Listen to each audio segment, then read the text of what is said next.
This week on Capitol Report, worries about inflation take the spotlight in the 2022 gubernatorial race. He refuses to lower the sales tax, even though the amount of dollars that are coming in go up every single day.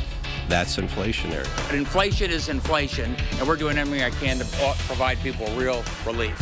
While Republican leaders call for a special session demanding more tax relief. Republicans are going to continue to advocate for more reductions in cost to our residents. There are people under this dome that hear them and are willing to stand up for them. Plus, a Twitter post by the governor generates a lot of buzz for opponents. We can gamble on the internet, and it's cool to smoke some pot. Want to get on a ballot in Connecticut? You better understand the subtle art of signature collecting. A lot of rules around who can collect and who can't collect and what signatures are valid. And find out what makes this craft brewery different than the dozens of others in Connecticut. Capitol Report starts now.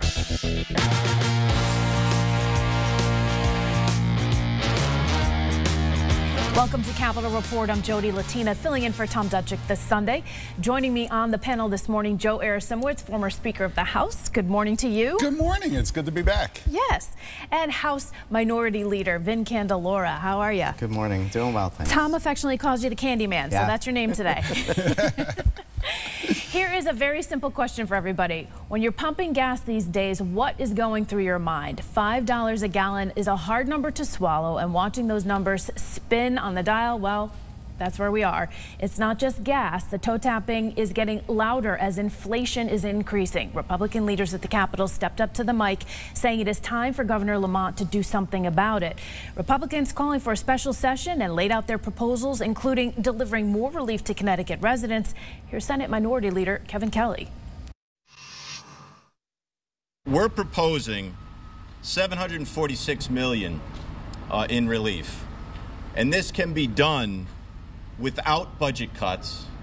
It will preserve the historic $2.85 billion in additional contribution to pay down pension debt and maintain the $3.3 billion state budget reserve, which is the maximum amount allowed by statute. Governor Lamont is delivering hundreds of millions in tax cuts this year. So what does he think about the current state of inflation?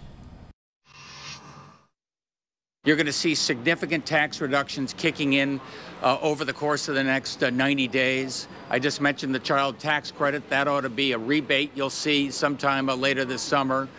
You'll see car tax and property tax cuts. I'm doing everything I can. I know the middle class is getting slammed by this inflation, and you can blame anybody you want. You can blame China. You can blame Putin. You can blame me. But inflation is inflation, and we're doing everything I can to provide people real relief.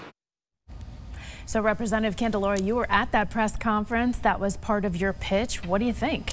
Yeah, I think that the Democrats and the governor missed the mark in this budget cycle. We had an opportunity to provide more systemic relief to residents. Adjusting the income tax would have been reducing it, would have benefited the middle class and provided the real relief. The stuff that the governor and the Democrats passed are very specific. Only if you have a child are you going to see any kind of relief. The car tax, depending on what town you live in, you might see tax increases, you might see tax decreases. So I think we have to look at more broad-based policies that are going to help our middle class. And Joe, you're thinking that, hey, any relief is some relief? I think so, but we have to be cautious, too. Vin and I were locked in a room over a summer trying to negotiate a budget where a few $100 million was just impossible to cut.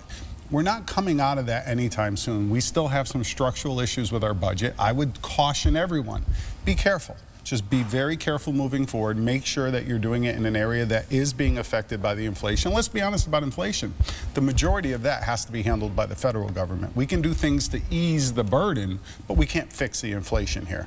So I just say be cautious, because we'll find ourselves in a budget situation again, couple, 2, 3, 4 years from now, that we're going to have to cut and change the promises that we made, and I think that's worse for the voters. It's tough when people are seeing 8%. Yeah, it's brutal, and the reality is that we have a surplus that is sitting there that if we don't put it toward tax relief, it's just going to go into our pension fund. So it helps government, it doesn't help people. So we're saying is let's put that money toward the people, and whether it's temporary relief or permanent relief, I would like to see more permanent structural change. We should try to do it. Well, this is definitely the center of this governor's race coming up. Bob Stefanowski, the Republican nominee for governor, remember him? Well, he says the $600 million in tax cuts put forward by the governor this year simply isn't enough. Stefanowski unveiled a $1 billion tax relief plan. The half a dozen ideas included a call to block the scheduled increase to the diesel tax. That's going to hit July 1st. He says Connecticut families are suffering and more needs to be done. I don't think it's unreasonable to take 1/3 of the surplus, which that surplus, by the way, is taxes that were collected from residents of Connecticut that were more than they needed to pay. It's their money. So I don't think it's unreasonable in the worst inflation in 40 years to ask Governor Lamont to give 1/3 of it back and help that mom who's driving her kid to school every morning paying $5 a gallon for gas. I don't think it's a lot to ask. Now, with regard to the diesel tax increase, I asked the governor what he thought about declaring a state of emergency in the event that the legislature does not act. Here's his response. I think I should talk to the leadership. Sometimes when I call a state of emergency and act, they start talking about King Ned and get nervous. So if that's something they think would be effective, that's something I'd like to consider. Being in the legislature, is this something you think folks are going to consider? Yeah, I mean, I think it's something we should take a look at. And you know, I understand, I don't think executive powers should be the way to go. The governor's right. He will be accused of being King Ned. But I think he is the only one that could call us into session. And he can do that and call us in to make that cut to the diesel tax increase. And quite honestly, I mean, you were very successful. Then you called for the gas tax, you know, to put it in abeyance for a while when the prices were going through the roof. You guys did your press conference. The governor called you up. He sat down. I think this may be another area that we can have discussions. But he has been burned by the whole emergency powers, and I do not blame him for being a little gun shy on that. One of the things about taxes we didn't talk about, which to me is really important, Vin, it was part of our bipartisan budget, was the phasing out of taxes on Social Security and pensions. That is also going forward, and that's going to hit a very fragile group of our residents that need tax cuts too. So I know nobody's talking about it, and maybe it's because it was ours from our budget, but it really was a big deal. And that's income tax and 401ks for retirees? Correct. Yeah, and there's income limits that are put on that. So generally it's your lower income, your middle income, but you know, those are the people that really need the relief. And I think broadly that's what we have to take a look at here. It's hard, you know, when we proposed the gas tax reduction, when it was at $3 gas, 25 cents seemed to make a bit of a difference. We're hovering at $5, and cutting those taxes doesn't do enough. And that's why I think we've got to look to some sort of broader base relief right now. Definitely for more discussion. Last week, Governor Lamont made what most people might view as a pretty innocent post to his Twitter page. A guy from Connecticut named Rusty Gear recorded a song titled First Ever Connecticut Country Song. Well, the governor liked it. He tweeted about it. He called it a toe-tapping track about our great state and posted a clip of the song accompanied by some video. Take a look. Back home, we thank the governor for the blessings that we got. We can gamble on the internet, and it's cool to smoke some pot. So y'all come visit my state and mind your etiquette. I guarantee you'll be welcome in Connecticut. Well, if you blinked, you probably missed this marijuana leaf behind me. That image made an appearance in the song, but here's the problem. The Lamont administration produced the video, and Connecticut law prohibits cannabis advertising on TV, radio, billboards, and social media unless it's expected 90% of the audience is over 21. Well, Bob Stefanowski marched right into the principal's Attorney General's office, asking him to investigate if state tax dollars were used to bankroll that ad and what steps were taken to assure Governor Lamont's underage Twitter followers were not wrongly influenced, saying, quote, if Governor Lamont wants to use his bully pulpit to encourage drug use in Connecticut, I guess that's his choice, but he should at least abide by his own laws. What did the Attorney General think of Bob Stefanowski's letter? Well, remember that scene in the Major League movie when Corbin Burnsen's character shows the team manager all of his contract stipulations and the manager takes the contract? unzips his pants, and, well, I think you know the rest. Tong pretty much did that to Stefanowski's letter, saying, quote, "I will not allow my office and our investigative authority to be weaponized by a political campaign, and as Attorney General, I represent the governor in his official capacity without regard to the governor's party affiliation. Were Mr.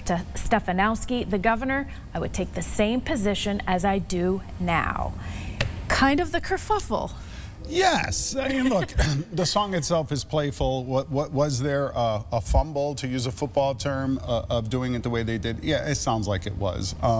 But look, it is our state, and I think one of the great things that Ned Lamont has done over the past few years is let's all be cheerleaders. Let's talk about the state. Let's talk about the good things. Let's be honest about the things that are difficult and what we have to do to address it.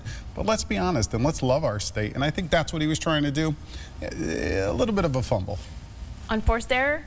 Yeah, I found it cringeworthy. You know, I thought when I looked at the song, it was satirical, and to pick up on those pieces and try to tout that as something that's positive for Connecticut. You know, we know that marijuana is being legalized and commercialized throughout the country, but it's really not a selling point. And I think the governor made a mistake of pointing out gambling and marijuana as being an attribute for our state. I think most people were cringing at it. Yeah, I don't think he wrote the song, right? But he did advertise it. So, you know, it was a little bit, but is Rusty Gere his real name? I wonder that. That's the one I was left with. The songwriter. I also think that, you know, the issue that Stefanowski raised is an interesting one. You know, we saw in Hamden with the illegal bazaars where a loophole needed to be closed. This is an issue we have to take a look at because we are very concerned about advertising marijuana using a pot leaf, what that would have on kids. And so it's something we should take a look at. On the radar. Up next on Capitol Report, as we inch closer to summer, let's talk about beer. When we come back, we chat with Jamie Lissette at Athletic Brewing Company. He's taking a different approach to Connecticut's constantly expanding craft beer scene. That's coming up.